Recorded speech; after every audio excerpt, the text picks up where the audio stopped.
नमस्कार, बहुत स्वागत है आपका डिबेट लाइव बड़ी बहस मध्य प्रदेश में। मैं हूं आपके साथ अमित शर्मा।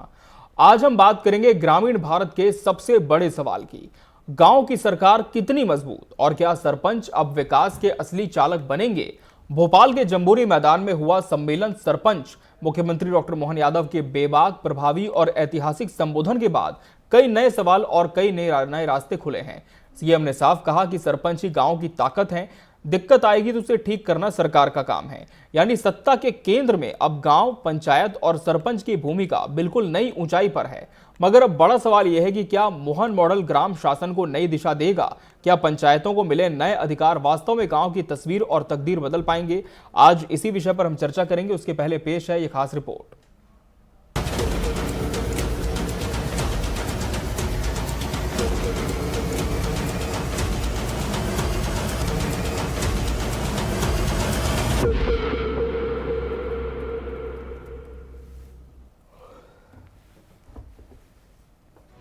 भोपाल के जंबूरी मैदान में सरपंच सम्मेलन और मंच पर बैठे मुख्यमंत्री डॉक्टर मोहन यादव का संदेश बिल्कुल साफ। सरपंच गांव का नेता नहीं, गांव की सरकार होता है। सीएम ने कहा, सचिव हो या सहायक सचिव, अगर काम में बाधा बनेगा तो रास्ता बदला जाएगा। सरकार का काम है समस्या आने पर समाधान करना और गांव के विकास को रोके ऐसी कोई ताकत नहीं रहने देना। मोदी शासन के 10 साल में बदली व्यवस्था का हवाला देते हुए मुख्यमंत्री ने विश्वास जताया, देश की रीढ़ गांव है और इस रीढ़ को मजबूत करने का जिम्मा सरपंचों के हाथ में है।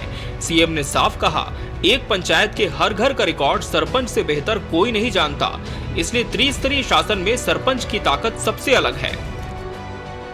कोई अगर सचिव नहीं करने वाला हटा देंगे साले, चिंता क्यों कर रहे हो? या कोई तकलीफ देगा उसके अलावा सचिव है, सहायक सचिव है, इनकी क्या होगा? मेरे को लगता है कि यार सरपंच के मामले में कोई दिक्कत आ रही, सरकार ने निर्णय किया तो उसको ठीक करने का काम हमारा है। ये तो चिंता की बात थोड़ी ताली वाली बजा के बताओ अगर मैं आपके हित की बात कर रहा हूँ। त्रिस्तरीय शासन प्रणाली में पंचायत के लिए सच में जो प्रधानमंत्री, मुख्यमंत्री, ये हमको दिखते भले ही है, या आपकी नगर पालिका, नगर निगम, नगर पालिका, ये जो आपको पावर है वो पावर तो इतने बड़े बड़े पद वालों को भी नहीं। एक सरपंच जो पंचायत के लिए कर सकता है वो कोई नहीं कर सकता। सरकार 24 से 26 नवंबर तक भोपाल में विशाल पंचायत कॉन्फ्रेंस आयोजित करने जा रही है ताकि शहरी निकाय और पंचायतों के बीच आने वाले टकराव का स्थायी समाधान निकाला जा सके। सीएम ने पंचायतों को नए गांव बसाने, प्लानिंग से नई कॉलोनियां विकसित करने और ग्रामीण क्षेत्रों को सुव्यवस्थित ढंग से आगे बढ़ाने के मॉडल को भी बढ़ावा दिया। मुख्यमंत्री के बड़े ऐलान, 2026 तक हर गांव में मुक्ति धाम यानी शमशान भूमि का निर्माण अनिवार्य होगा।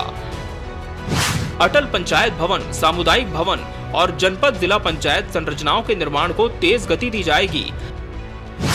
पंचायतों के माध्यम से कुटीर और कृषि आधारित उद्योग स्थापित किए जाएंगे। 2026 को कृषि उद्योग वर्ष घोषित किया जाएगा।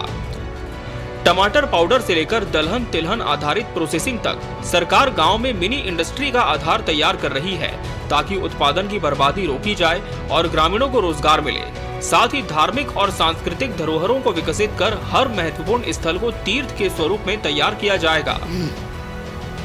अगला साल कृषि आधारित उद्योग का, तो आपकी पंचायतों के अंदर भी कृषि आधारित उद्योग कैसे लगे, उनमें लोगों को रोजगार कैसे मिले। और ये कई बार, वैसे तो अधिकांश जगह हमने चिन्हित की है, लेकिन फिर भी कई बार हमारी फसलों को लेकर के, खासकर सब्जी और इस टाइप की फसल जो नुकसान में जाती है, वो सारे उद्योग लगाने के लिए सरकार के माध्यम से, आपके माध्यम से हम वो उद्योग भी लगाने वाले हैं कि टमाटर ज्यादा हो गया तो टमाटर फेंकने की जरूरत क्यों पड़ना चाहिए, टमाटर का पाउडर बन जाएगा। प्याज, लहसुन, आलू, ऐसे कई प्रकार की अलग अलग फसलें हैं। तो सभी क्षेत्रों में जितना अच्छा हो सकता है सरकार के माध्यम से प्रत्येक क्षेत्र में आगे बढ़ रहे हैं। पंचायत मंत्री प्रहलाद पटेल ने सरपंचों की मांग पर बड़ा भरोसा दिया। सरपंचों को 25 लाख तक के विकास कार्यों का अधिकार मिल चुका है। उन्होंने जोर दिया, रिकॉर्ड रूम, नामांतरण अधिकार, बाउंड्री वॉल, सीसी रोड जैसे कार्यों में पारदर्शिता और क्षमता बढ़ाने के लिए पंचायतों को मजबूत संरचना मिलेगी। पटेल ने माना कि गांव का विकास सिर्फ प्रशासन से नहीं, सरपंच, सरकार, समाज की संयुक्त ताकत से संभव है।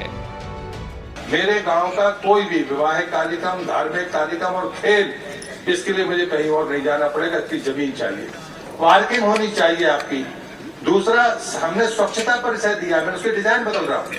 दीवारें खड़ी मत करो, आप पब्लिक टॉयलेट बना दो 10-12, 2 को खोलो, बाकी को ताला लगा के रखो। जब कोई शादी विवाह आए तो खोल दो, उससे पैसा लो सफाई का। मुझे लगता है कि ये काम तो आपको ही करने पड़ेंगे, कोई दूसरा नहीं कर सकता। दूसरा, मैंने नियम बना दिया, 5000 से ज्यादा की आबादी की पंचायत होगी तो बिना मांगे 2 समुदाय केंद्र देंगे, आप दोनों एंड पर बनाइए। तो मुझे लगता है ये काम तो आपको करना है, आपको तय करना है। वहीं दूसरी तरफ कांग्रेस का आरोप है कि सरकार ग्राम स्वराज की बात तो करती है, लेकिन असल में पंचायतों के अधिकार लगातार घटाए जा रहे हैं।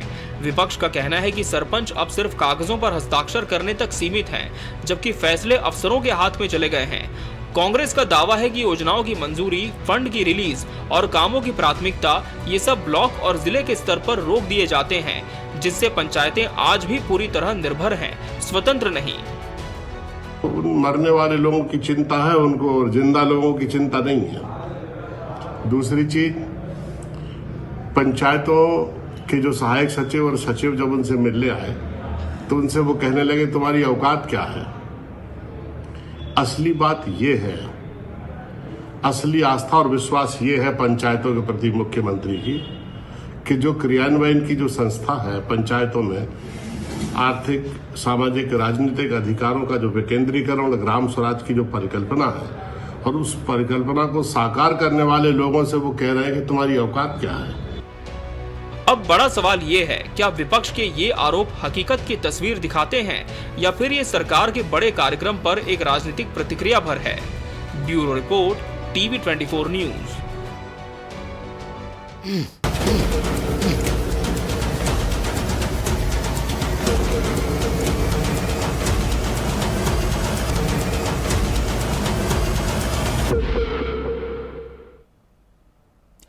सरकार आपके साथ, आज इसी विषय से हम चर्चा की शुरुआत करते हैं और इसके लिए हमारे साथ खास मेहमान भी जुड़ चुके हैं। हमारे साथ बीजेपी प्रवक्ता शिवम शुक्ला जी जुड़े हैं। शिवम जी, बहुत स्वागत है आपका इस चर्चा में। कांग्रेस प्रवक्ता ज्योति पटेल जी प्रतिपक्ष का पक्ष रखेंगे। ज्योति पटेल जी, आपका भी बहुत बहुत स्वागत है इस चर्चा में। और वरिष्ठ पत्रकार संतोष चौधरी जी भी इस चर्चा का अहम हिस्सा है। संतोष जी, आपका भी बहुत बहुत स्वागत है। शिवम शुक्ला जी, सरकार पंचायतों को अधिकार देने की बात कह रही है कि सरपंचों को पूरी तरह से हमने एकाधिकार दे दिया है कि अपने क्षेत्र में विकास के तमाम वो काम करें, सरकार उनका साथ देगी, चाहे वो मॉनेटरी टर्म्स में हो, यानी कि अगर फंडिंग की बात की जाए तो इसे भी रोका नहीं जाएगा। लेकिन कांग्रेस का भी आरोप है, कांग्रेस कह रही है कि केवल मंच तक ये घोषणाएं सीमित हैं, लेकिन जमीन पर जब इसके क्रियान्वयन की बात आती है तो सरपंचों को उनकी हैसियत बताई जाती है।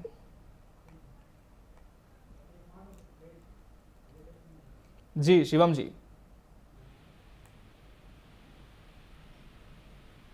शिवम जी, आपकी आवाज हम तक नहीं पहुंच पा रही, क्या आप मुझे सुन पा रहे हैं?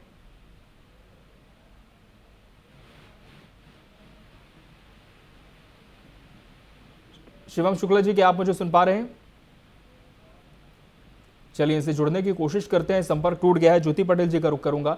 ज्योति पटेल जी, इसके पहले भी एक बार पंचायत पर आधारित डिबेट में हम आपके साथ बैठ चुके। आपने कहा था कि सरकार केवल मंच से घोषणाएं करती हैं, लेकिन इतने महीनों में क्या आप मानती हैं कि स्थिति बदली है? आज इतना बड़ा जब सम्मेलन हुआ, सरपंचों को सम्मानित किया गया, कहा गया कि आप पूरी तरह से काम करें और गाँव की सरकार के साथ राज्य की सरकार साथ में है, केंद्र से भी सहयोग मिलेगा, तो क्या अब माना जाए कि तस्वीर पंचायतों की सरपंचों के माध्यम से बदल रही है प्रदेश में? देखिए, आप सभी को पहले नमस्कार करना चाहूंगी, आपके सभी दर्शकों को मेरा नमस्कार। देखिए, सबसे पहले हम बात करेंगे कि पंचायती राज की परिकल्पना कहाँ से आई। हमारे राष्ट्रपिता महात्मा गांधी जी ने पंचायती राज की परिकल्पना की थी। उन्होंने ये कहा था कि एक सपना देखा था कि गांव में ऐसी व्यवस्था हो ताकि गांव के डेवलपमेंट के बारे में गांव के लोग ही सोच सकें। फिर उसके बाद 73वां संविधान संशोधन हुआ और उसमें जो पंचायती राज की व्यवस्था थी उसको संवैधानिक दर्जा मिला।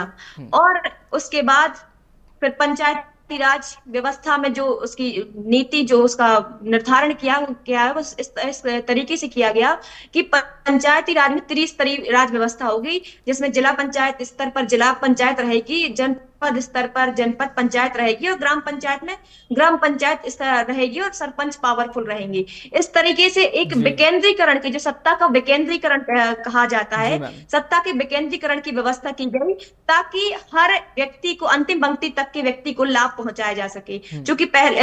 चूंकि आज हम देख रहे हैं, आज हमने मुख्यमंत्री जी का वो भाषण सुना, जी जिसमें वो ये कहते नजर आ रहे हैं कि सरपंच जो सचिव है या सहायक सचिव है उनकी क्या औकात है। तो मुझे ये समझ नहीं आ रहा है कि आपको यदि सरपंच को पावरफुल करना है तो आप किसी और अपने संवैधानिक पद की इस तरीके से क्यों गरिमा खो रहे हैं। आप जी सरपंच और जो सहायक सचिव है या सचिव है वो भी तो एक गाड़ी की कहीं ना कहीं पहिया है, एक जी पहिया जो होता है वो जनप्रतिनिधि होता है, तो एक अधिकारी कर्मचारी होता है। तो आप इस तरीके से उनको औकात बता करके ये इस तरीके से संवैधानिक पद का की गरिमा खोते हुए आप सरपंचों को पावरफुल बनाना चाहते हैं, तो इस तरीके से पावरफुल नहीं बनते। यदि आपको वाकई में सरपंचों को पावरफुल बनाना है तो, क्योंकि मैं भी जिला जी पंचायत सदस्य हूँ, 11 वर्षों से लगातार जिला पंचायत की सदस्य हूँ, जी और यदि आपको सरपंचों को पावरफुल बनाना है तो वो वाला मॉडल जो दिग्विजय सिंह पूर्व मुख्यमंत्री आदरणीय दिग्विजय सिंह जी के शासनकाल में हुआ करता था, वो मॉडल अपनाने की जरूरत है जो 1993 से 2003 में हुआ जी करता था। उस समय पर वाकई में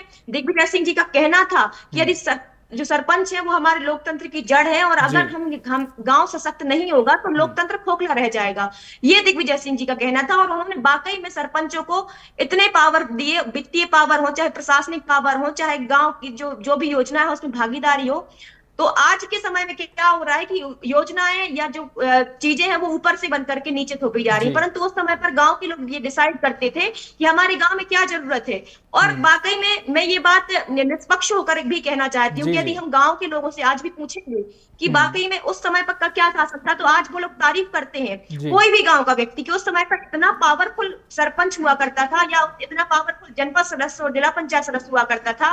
तो आज हम लोग भी जो आज नई जनरेशन के जिला पंचायत सदस्य या जनपद सदस्य, तो हम लोग भी ये सोचते हैं कि वाकई में हम लोग भी उस शासन काल में यदि दिग्विजय सिंह जी के जी शासन काल में यदि हुए होते तो वाकई में अच्छा होता।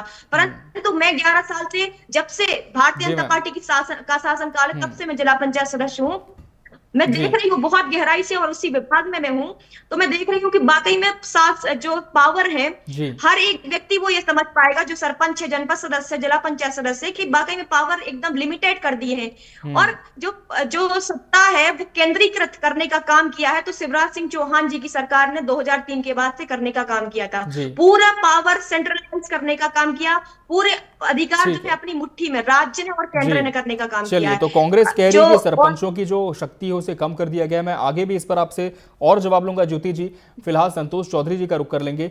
सर, आपसे समझना चाहेंगे कि जिस तरह से सरपंच को मुख्यमंत्री ने कहा है कि निश्चित तौर पर वो गांव का नेता नहीं होता बल्कि पूरी सरकार गांव की चलाता है, लेकिन जैसे कि कांग्रेस कह रही है, ज्योति पटेल जी ने कहा कि पहले से जो शक्तियां हैं सरपंच की वो तो कम कर दी गई हैं, तो किस मियाद से आप ये कह सकते हैं कि अब सरपंच बहुत ज्यादा शक्तिशाली होंगे, उन्हें पूरी तरह से अधिकार मिलेगा? क्या वाकई आज हमारी पंचायतों में, संतोष जी आपसे समझना चाहेंगे, ये स्थिति है कि सरपंचों के हाथ में ही सब कुछ है या फिर कहीं ना कहीं उस पर भी किसी तरह का दबाव रहता है?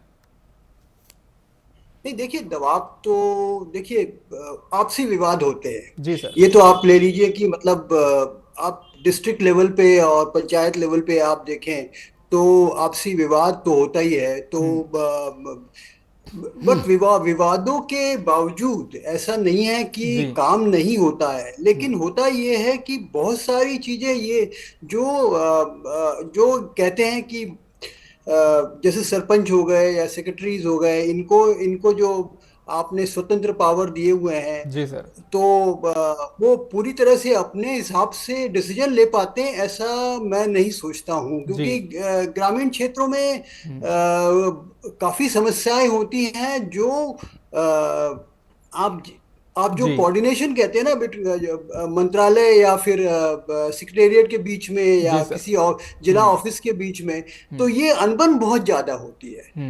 और ये अनबन, अगर आप स्वतंत्र पंचायत चाहते हैं तो जी उनको पूरे पावर्स दीजिए और उन्हें मॉनिटरिंग करने का एक एक विकल्प बनाइए। जी अब वो मॉनिटरिंग वाला ऐसा है कि कोई प्रोजेक्ट होता है, कोई चीजें होती हैं, उसकी मॉनिटरिंग जो है वो डिस्ट्रिक्ट लेवल पे बहुत अच्छे से नहीं हो पाती। जी और कई बार ये होता है कि सरपंच के ऊपर बहुत सारी जो है शिकायतें आती हैं, जो कि अभी कह रहे हैं कि जो ना एफआईआर के बिना नहीं होगी। बहुत जी सारी जी जो ना इसमें बहुत सारी राजनीति भी आ जाती है बीच में।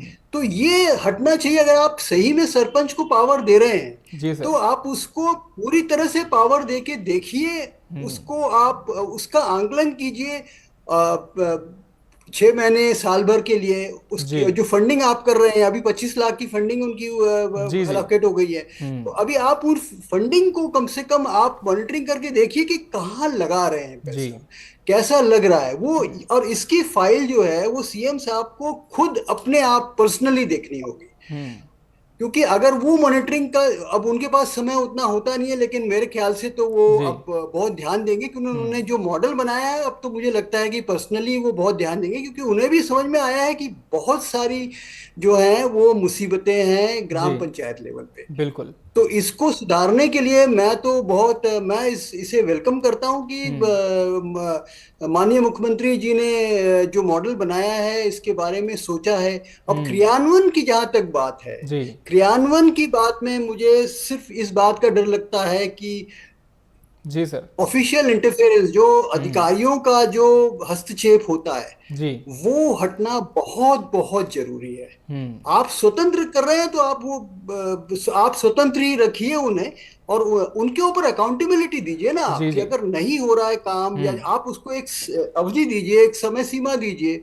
हम्म उसके बाद कहिए कि नहीं हो रहा है, तो उसकी एसीआर में आप उस तरह से लिखिए। जी अगर काम ठीक से नहीं हो रहा हम्म है तो जी सरकार की जिम्मेदारी बनती है, ये हम्म सरकार का तो हक ही बनता है कि भाई आपसे कहे कि भाई नहीं, आपसे नहीं होगा, इसीलिए तो वो जी करेंगे। ग्राम सरकार आपको आपको एक तो सबसे बड़ी पावर सीएम साहब अभी सरपंच को दे रहे हैं कि आप कुछ भी आप करो, जी सर आप कुछ भी डिसीजन लो, हम्म आप अच्छे काम करो, जो भी आपके गांव के लिए है आप करो, जी लेकिन आपके ऊपर पूरी जिम्मेदारी है। बिल्कुल फिर आपको हम्म निचले स्तर पे, अपने से निचले स्तर में भी देखना होगा कि हम्म जो गड़बड़ियां हैं वो उसके लिए आप जिम्मेदार हो। जी तो सरकार तो उनके हाथ में है ही, लेकिन हम्म ये हस्तक्षेप जो डिस्ट्रिक्ट और पंचायत लेवल में होता है, जी सर ये पूरी तरह खत्म होना चाहिए। अगर ये हम्म नहीं होगा तो पंचायती राज सिस्टम का कोई बिल्कुल मतलब नहीं है। बिल्कुल हम अधिकार तो दे रहे हैं सरपंचों को, लेकिन इसके साथ साथ उनकी जवाबदेही भी हमें तय करनी होगी। और निश्चित तौर पर आज का जो सम्मेलन था उसमें बहुत सारी बातें सरपंचों के हित में ही सामने आई हैं। शिवम शुक्ला जी, क्या आप मुझे सुन पा रहे हैं?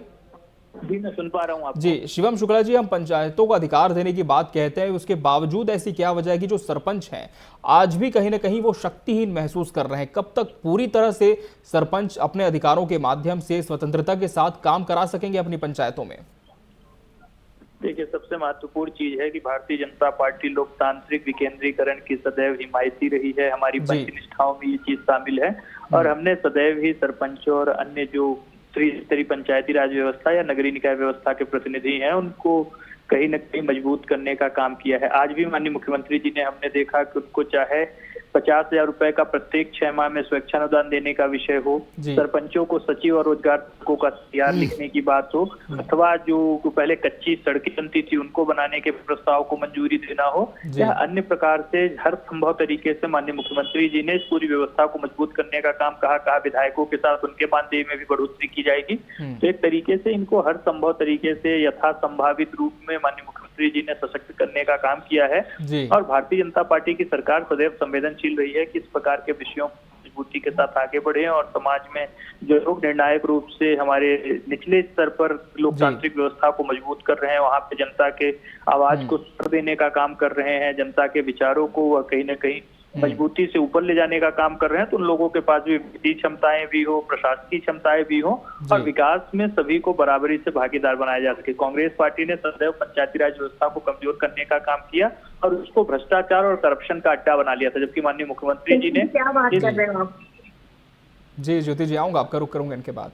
जी शिवम जी, शिवम आपकी जी, बात क्या पूरी बात करें। कर रहे हो जी। कि आप कांग्रेस ने पंचायती राज व्यवस्था को कमजोर करने, जो वो कांग्रेस जिसने पंचायती राज व्यवस्था को की अवधारणा लाई, जो वो कांग्रेस जिसने संवैधानिक दर्जा दिलाया, वो कांग्रेस जिसने 1993 तक 2003 तक दिग्विजय सिंह के शासन काल में ऐसा सरपंचों को इतना पावरफुल किया कि जो सरपंच हैं वो मुख्यमंत्री कहे जाते थे उस समय। कि यदि आप लोग भी यदि अपने पिताजी या दादाजी के लोगों के साथ, जो समय के लोग हैं उनसे पूछेंगे तो वो कहेंगे कि सरपंच को जो है मुख्यमंत्री कहा जाता था गांव का, या छोटा मुख्यमंत्री कहा जाता। तो इस तरीके से पंचायती राज व्यवस्था को का जो स्वर्ण युग है वो कांग्रेस के शासनकाल को कहा जाता था। तो ये तो जब से 2003 की आपकी सरकार आई है तब से आपने एक तो मनरेगा को भी कम, देखिए ज्योति जी, ये 2014 मनरेगा। देखिए सबसे महत्वपूर्ण चीज यह है कि जी, शिवम बापू का सपना था कि हम आजादी के बाद ही पंचायती राज व्यवस्था को लागू करें। कांग्रेस पार्टी ने सदैव उसमें नाटक नौटंकी और लेटकतीफी करने का काम किया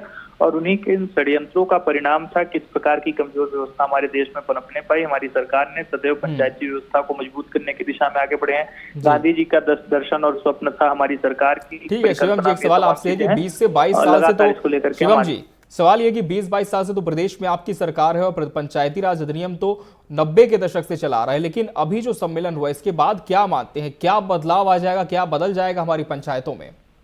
देखिए हर समय पर काल परिस्थिति के हिसाब से उसमें लगातार परिवर्तनों की गुंजाइश रहती है, राष्ट्र की बढ़ोतरी की गुंजाइश रहती है और समय के अनुरूप उनके प्रशासकीय व्यवस्था में उनके पावर में परिवर्तन जो है वो बहुत आवश्यक रहता है, तो सरकार करती हुई जाती है। 20 वर्षों में हमने काफी कुछ किया और अभी काफी कुछ अचीव करना बाकी है, तो दोनों ही मोर्चों पे हमारी सरकार लगातार काम कर रही है और हम देखेंगे कि भविष्य में और बेहतर तरीके से पूरी पंचायती व्यवस्था को सुसंगत रूप से आगे बढ़ाया जाएगा।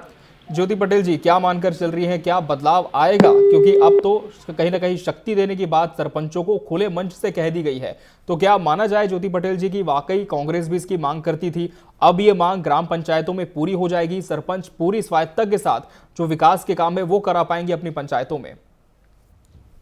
देखिए मैं तो बस एक ही चीज कहूंगी कि यदि वाकई में लोगों को सरपंचों को पावरफुल करना है तो आप इस तरीके से उल्टे पुल्टे बयान दे करके सचिव और सहायक सचिवों को की औकात क्या है, इस तरीके के बयान दे करके सरपंचों को पावरफुल नहीं कर सकते। आपको यदि सरपंचों को पावरफुल करना है तो आपको उनको वित्तीय अधिकार देने पड़ेंगे, उनके पंचायत के डेवलपमेंट के लिए राशि देनी पड़ेगी, उनको प्रशासनिक अधिकार देने पड़ेंगे, उनको स्वायत्तता देनी पड़ेगी, उनको वो सारे अधिकार देने पड़ेंगे जो ग्राम की जैसे पहले हुआ करता था कि ग्राम सभा में जो डिसाइड होता था उस तरीके से पंचायतों में काम होते थे। अब आप ऊपर से थोप देते हैं कि आपको इतने परसेंट राशि नालियों में खर्च करनी है, इतने परसेंट राशि रोडों में खर्च करनी है।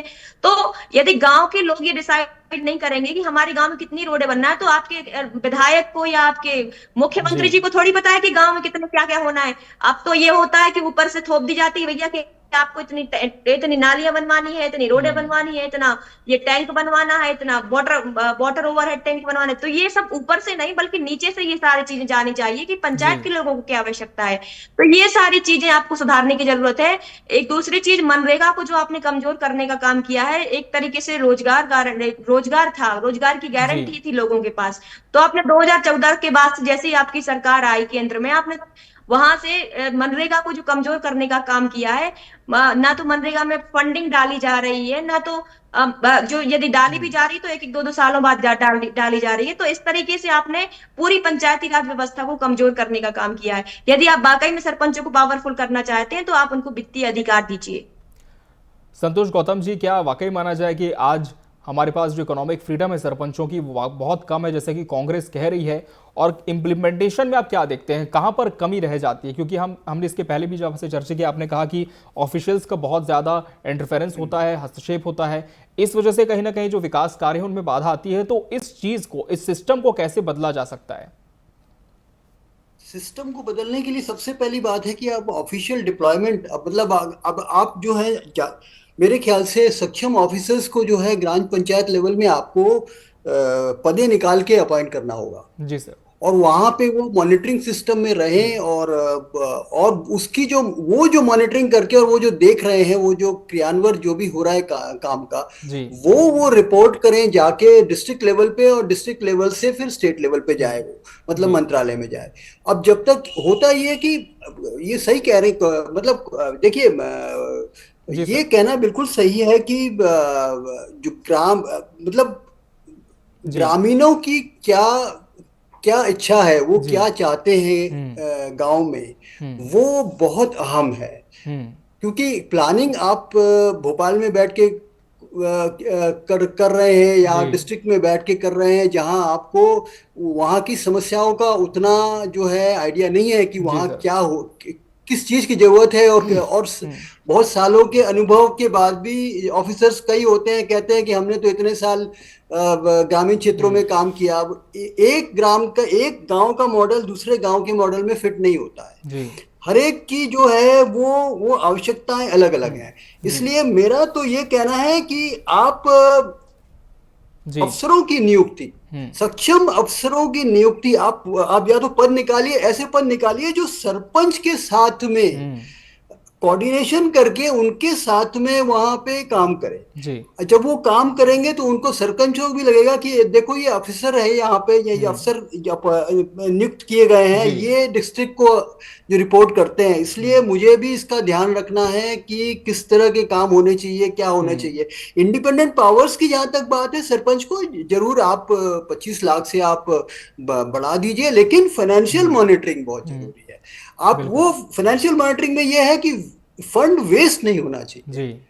क्योंकि आप जिस जगह लगा रहे हैं, जैसे लगा रहे हैं, वो क्या सरपंच अपने डिसीजन ले रहा है या फिर ग्रामीणों की पूरी तरह से बात सुन के डिसीजन ले रहा है, इस बात का ध्यान रखना बहुत जरूरी है। अगर जब तक ये नहीं होगा तब तक ये विवाद चलता ही रहेगा कि मतलब ग्रामीणों की इच्छा के ऊपर जो भी कार्य होने चाहिए वो नहीं होते, और अक्सर ऐसा ही होता है। क्योंकि क्या होता है कि सरपंच के डिसीजंस पे बहुत सारी चीजें ग्रामीण लेवल पे हो जाती है कि नहीं, मैं तो मुझे तो इतना अलोकेशन मिला है, मैं तो यहाँ नाली बना दूंगा या मैं यहाँ रोड बना दूंगा। तो ये डेमोक्रेटिक है, पंचायती राज सिस्टम है, और यहाँ तो मैं कहूंगा कि जो कांग्रेस गवर्नमेंट ने जो पंचायती राज सिस्टम बनाया था वो मैं मानता हूं कि बहुत अच्छा मॉडल है। और इसके बाद अभी आज जो कॉन्फ्रेंस हुई है उसके बाद में मुझे कॉन्फिडेंस बहुत है इस बात पे कि ये जो नया मॉडल आया है, अगर आप इसको ढंग से क्रियान्वित करें तो आपको, मेरे ख्याल से ये असुविधाएं जो है और ये जो विवाद जो है ये कम होगा। बिल्कुल, और कहीं ना कहीं उम्मीद भी अब यही है सर कि इसका क्रियान्वयन होना चाहिए, क्योंकि मंचों से तो पहले भी काफी घोषणाएं हुई हैं, लेकिन कुछ समय तक हमने देखा उस पर अमल होता है, लेकिन मॉनिटरिंग की कमी के चलते योजनाएं जो है वो धरातल पर उतनी ज्यादा कारगर नहीं दिखती जितना कि दावा किया जाता है। बहरहाल आप सभी मेहमानों का बहुत बहुत धन्यवाद हमसे इस चर्चा में जुड़ने के लिए और इसका हिस्सा बनने के लिए। इसी के साथ डिबेट लाइव बड़ी बहस मध्य प्रदेश में आज के लिए फिलहाल इतना ही। मुझे और पूरी टीम को दीजिए इजाजत। नमस्कार।